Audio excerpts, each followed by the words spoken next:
நீங்க எப்படிப்பட்டவங்க? உங்க கேரக்டர் என்ன? யாருமே உங்களை பார்க்காத போது நீங்க என்னென்ன பண்றீங்களோ அதுதான் உங்களையே கட்டமைக்குது.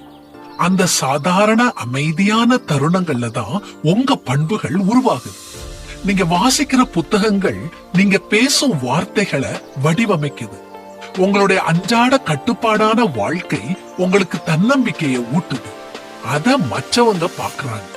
உங்க கவனம் எதுல இருக்கோ அதோட விளைவுகளை மக்கள் உங்ககிட்ட பாப்பாங்க. நீங்க யாரோட நட்பு வச்சிருக்கீங்க? நீங்க நினைக்கிறத விட அவங்க உங்க குணத்தையும் மனநிலையையும் மாற்றி அமைக்கிறாங்க. நீங்க வச்சிருக்கும் எல்லைகள் கூட, அதாவது நீங்க சொல்லும் இல்லை, முடியாதுங்கிற வார்த்தைகள் கூட உங்க நேர்மையையோ அல்லது உங்களுடைய நேர்மையற்ற பண்பையோ வெளிப்படுத்துது. வாழ்க்கையில கஷ்டங்கள் துன்பங்கள் வரும்போது நீங்க அவைகளை எப்படி எதிர்கொள்றீங்கிறத வச்சு கடவுளுக்கும் உங்களுக்கும் உள்ள உறவை மற்றவங்க தெரிஞ்சுக்குவாங்க. நாம ஒரே நாள்ல வலிமையானவங்களா, அன்பானவங்களா, ஞானம் உள்ளவங்களா, நம்பிக்கைக்கு பாத்திரவான்களா ஆக முடியாது. இது ஒரு கண்டினியூஸ் ப்ராசஸ். ஒவ்வொரு நாளும் மூடிய கதவுகளுக்குள்ள நாம செய்யும் அமைதியான ஜெபங்கள்னால, மற்றவங்களுக்கு தெரியாத கண்ணால பார்க்க முடியாத தியாகங்கள்னால நம்ம குணம் படிப்படியா மெருகேறுது.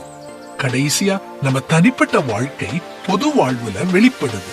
நான் கிறிஸ்துவ பின்பற்றேன்னு நீங்க சொல்றீங்கன்னா அது வெறும் வார்த்தைகள்ல இல்ல, உங்க அணுகுமுறையில, உங்க தெரிவுகள்ல, உங்க பேச்சுல, நீங்க மற்றவங்களை ட்ரீட் பண்ற விதத்துல வெளிப்படணும்.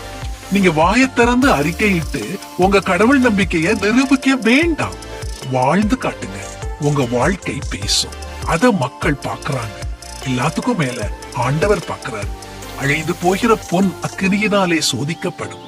அதை பார்க்கிலும் அதிக விலையேற பெற்றதாய் இருக்கிற உங்கள் விசுவாசம் சோதிக்கப்பட்டு இயேசு கிறிஸ்து வெளிப்படும் போது உங்களுக்கு புகழ்ச்சியும் கனமும் மகிமையும் உண்டாக காணப்படும்னு வேதாகமமும் சொல்லு.